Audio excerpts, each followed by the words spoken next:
Hey guys, welcome back to our channel. In this tech tutorial video, we're going to reveal to you how you can make Google your start page in the Comet AI web browser. So let us dive into this. Alright guys, so head over to the Comet AI web browser, and for this method, you will need to access your browser settings first. To do that, click into that arrow down icon in the top right, navigate to settings, and inside your browser settings, head over to on startup here in the left panel.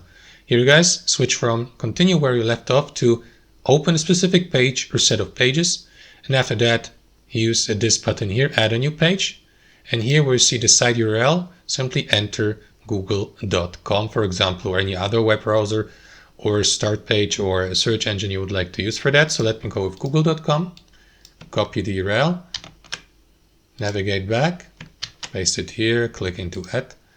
And from now on, google.com will be your specific start page and after a startup of the browser.